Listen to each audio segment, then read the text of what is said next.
Close your eyes for a moment. Imagine the sound of prairie grass whipping in the wind, the whistling and whispers of Mother Nature breaking the silence of an otherwise empty plain.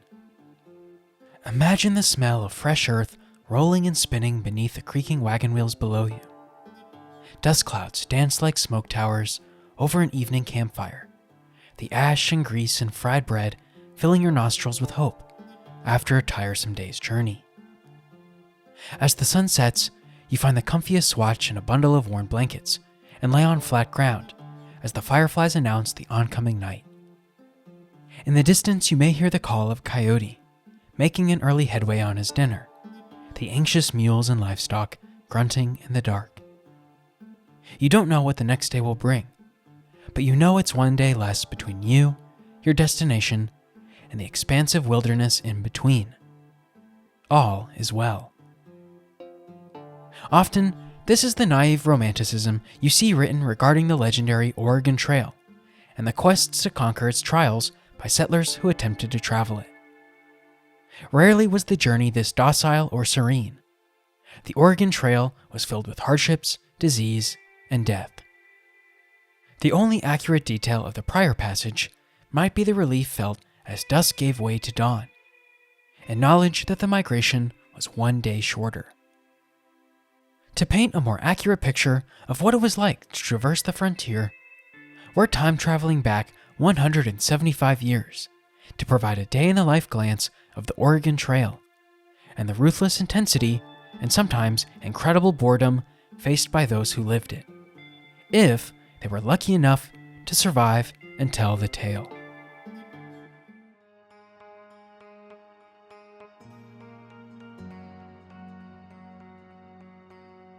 The Oregon Trail was a beast, a 2,000-mile monstrosity of uncertainty and chaos, standing in the way of manifest destiny and the American dreams had by those who slayed it, or attempted to slay it at the least.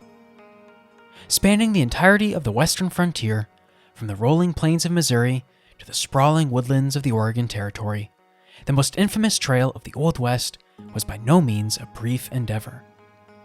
The unpredictable wilderness, the diverse and dangerous terrain, and the constant threat of a hostile ambush were only a few of the threats that plagued pioneers on their westward migration. Most traveling parties utilized covered wagons to transport their entire lives across the frontier. While Conestoga wagons were often depicted as the transport of choice for those brave enough to migrate, in reality, they were much too heavy and cumbersome. You see, the Oregon Trail was peppered with uneven ground and enough obstacles to render large wagons useless. Instead, travelers used prairie schooners, compact and well-constructed counterparts to the legendary Conestogas. With the prairie schooners, however, came a much more uncomfortable ride for those hoping to traverse the land from the comfort of their wagon. Prairie schooners were the bumpiest of the bunch, and many folks decided it was easier to simply walk alongside the wagon party and avoid the bruising and headaches that came with being a passenger. Sometimes, wagon parties didn't give their members a choice. More often than not, rules were established prior to the journey's onset, written contracts signed by any and all travelers to ensure order. Order was the key component to a smooth frontier voyage, and with order came a strict schedule detailing the ins and outs of each day spent on the trail, down to the specific hour. These schedules normally came into circulation after a few days into the trek, and the party members could settle into a routine. A popular time to start the day was 4 o'clock a.m., well before dawn for most regions of the frontier. The clock struck 4, and those who did fall asleep were woken by the blare of a bugle or trumpet. In parties that weren't worried about remaining discreet, a rifle would be fired off by those on watch, labeled the night guard. For the next hour, folks would slowly wake up and gather up smaller personal items still strewn about. Most campers remained well packed through the night, though, in case the elements or hostiles forced a migrating party to flee in a moment's notice. At around 5 o'clock, as the burnt orange glow of dawn greeted the tired and weary travelers, a few folks would go beyond the wagon circle and wrangle any and all grazing livestock. Oxen, mules, sheep, and horses were popular animals seen on the Oregon Trail, but were only allowed to graze freely at night if there was no imminent threat from nearby Native Americans. While the men herded the stock back into the makeshift corral, women and children were busy preparing a nutritious breakfast to fuel the partygoers through a day filled with spontaneity. Breakfast was by no means lavish, but it did prove to be tasty more often than not. The average breakfast on the trailhead consisted of bacon fried over embers, while a kettle filled to the brim with corn porridge sat atop a flame. In between stirs, meal preppers would use leftover cornmeal and a bit of water to create Johnny cakes, a warm cornbread inspired by the cuisine of Eastern woodland Native Americans. Once breakfast was wrapped up, those in charge of milking the livestock would check the day's milk and skim off the froth from the top. If time allowed for it, the cream would be transferred into pails, and those same pails hung somewhere on the wagon. The swaying motion of the schooner was consistent enough to churn the milk into butter, perfect for cornbread in the evening. Meanwhile, men and the older boys in camp would break down the bulkier items, starting at around 6 a.m. This included tents, requiring special care to fit within the already tightly packed schooners. Women were put on dish duty and were normally responsible for cleaning up the morning's meal. Before setting off for the day's 15 to 20 mile excursion, a couple of things needed to be pre-checked beforehand. First and foremost were the animals, their care vital to the success of the party and the survival of its members. Too often, livestock would come second or third to other issues in any given caravan, and their losses were felt mightily. If a horse or cattle hide had been rubbed raw in the previous day's trek, they'd be rubbed down with salve, and any signs of a limp would be taken care of with a taut wrap.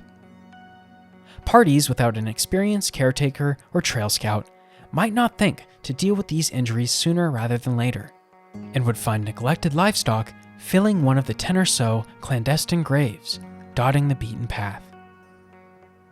The second item needing to be checked off was water sourcing. Scouts and guides assigned to the wagon parties would gather as much intel as they could, noting the places where water was easy to gather. If the day's route was scarce on said water resources, folks would save as much water as they could in the pots and barrels. As long as the weight didn't jeopardize the wagons, the caravan would be ready to set sail. And when that moment arrived, normally around 7 o'clock, the same bugle to announce the wake-up call would blare out once more. Wagons ho was the call, and the alert would start the wagon train one by one down the trail. It was in every traveler's best interest to be on time every single day.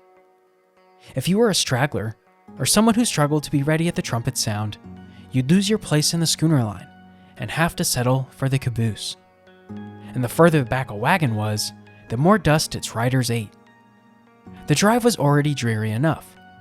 Dirt between their teeth was only rubbing it in. Depending on where the caravan found itself on the expanse between Missouri and Oregon Territory, the trail required a bit of labor and pure manpower to ensure safe passage. On swaths of rocky, rugged terrain, a few solo men on horseback would ride ahead of the party wielding shovels. While caravans cycled through the trails frequently during migration season, Mother Nature found ways to require a dig-out. And it was always privy of the drivers to get ahead of it and avoid stopping the entire wagon train when the time came. Once the trail was clear, from about 8 a.m. to high noon, the travelers would slowly yet surely march their way westward. It was often silent, spare for the crunching of dry grass beneath the rickety, croaking wheels, or the panting of lumbering livestock, or the chirping of birds, and the orchestra of crickets providing the soundtrack of Manifest Destiny. There wasn't much to do during the actual travel itself. Conversation was kept to a minimum, as there wasn't much to talk about after spending countless hours, days, and weeks with the same few folks. If there were any children in the party, they might run alongside the wagon train, collecting kindling twigs and buffalo dung for the evening campfire. The Oregon Trail had a long tenure as the frontier's premier passageway, and the later folks used it, the less lumber and trees were at their disposal. Most of the useful timber found in the Great Plains was gone by the time mass migration sought refuge in the Old West, and buffalo chips, as they were called, was the next best fire fuel.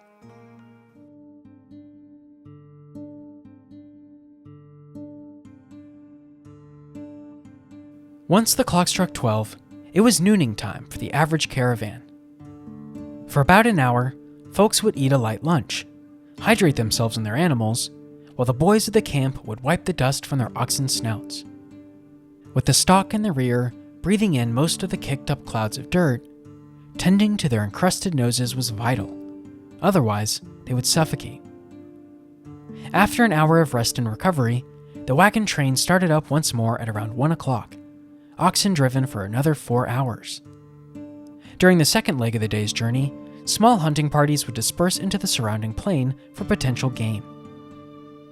Much like the methodical loss of timber on the trail, lucrative game such as buffalo and deer were overhunted by the mid-19th century. If a migrating party didn't hit the road well supplied with jerky, preserves, and their own livestock, they played a massive gamble in relying on food sources that were dwindling by the season. Regardless if the hunting expeditions were successful, the caravans would halt for the night around 5 p.m., and a new camp was erected. Campsites were selected based on a variety of factors, such as the location of flat ground, clean water, and a defense system. In terms of a defense system, Trail Scouts would specifically seek out a flat perch of land at the top of a hill, giving lookouts a clear 360-degree view of the surrounding prairies, mountains, or hillsides. The biggest issue always came down to the water source. It wasn't hard to find a river, spring, or creek bed along the trail. However, the potability of said water source was an entirely different ballgame. There were no clear-cut means to test the cleanliness of the water, and with the frequency in which water holes were used for drinking, bathing, and sewage, the risk involved was highly palpable. For attacks by hostile natives, or inclement weather, or highwaymen weren't the biggest danger faced by travelers. Rather, it was the disease and deadly bacteria lurking in water sources. Once a campsite was established, the wagons would form a circle to corral the emigrants and fence in their belongings. The livestock was then unyoked and released to the open wilderness, where they could graze and roam freely. At least one member of the party would stand watch, as the rare but real threat of an ambush kept everyone on high alert.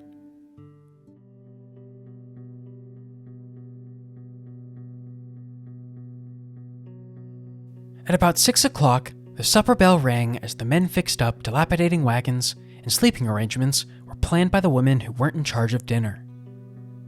Evening meals were headlined by whatever protein was available to the camp, whether it be fresh game or salted meat from the storage. The rest of the evening's repast consisted of anything and everything laying around needing to be eaten, like hard biscuits or more Johnny cakes spread with the aforementioned trail butter. It should be noted the eggs, dairy, and fresh milk consumed by migrating parties were few and far between, and not emblematic of the Oregon Trail diet as a whole. Starvation struck many immigrants through the 1850s, especially those trapped in rugged canyons or unequipped with a means to hunt. Captain Randolph B. Marcy once wrote that the perfect portion of foodstuffs and supplies for a trek across the Oregon Trail were as follows: rice, beans, dried fruit, 600 pounds of flour, 120 pounds of biscuits, 100 pounds of sugar, 400 pounds of bacon, 200 pounds of lard, and 65 pounds of coffee and tea combined. According to the U.S. Army captain, this would keep a family of 4 well-nourished for 110 days, barring any losses or accidents. Once supper was concocted from a collection of these shortlisted ingredients, campers would clean up and settle in for recreation around the campfire. Men would pull out their pipes and smoke between conversations, while the women would sit in gossip circles, stitching or crocheting or writing letters for their eastward loved ones. Not everyone who migrated to the Old West participated, but campfire music and a bit of dancing were often welcomed by bored travelers. Especially in parties with more than 1 or 2 children, a fiddle or other folk instrument would be plucked to add levity to the evening, and break up and otherwise cumbersome exploit. Once the children tired and the men's tobacco rations expired, and the women finished fixing their frayed linens, bedtime was imminent. Around 8 o'clock, it was determined whether the livestock needed to be brought back into the corral. If the threat of a nighttime ambush was low, cattle would remain outside the wagon train on the free range. As most of the travelers would then make their beds and attempt a few hours of shut-eye, guards were selected amongst the men to take up their posts. Stationed around the makeshift wagon corral, they'd stand watch for a few hours before the next shift started around midnight. Under a barrage of twinkling stars and amongst the ethereal vastness of the frontier, folks would sleep away their exhaustion, dreaming of what was promised to lay ahead, only to wake up 4 hours later and do it all over once again. Rest assured, traversing the Oregon Trail was a feat unlike any other. Some days were as straightforward as that, 20 miles of waking, walking, and going to bed.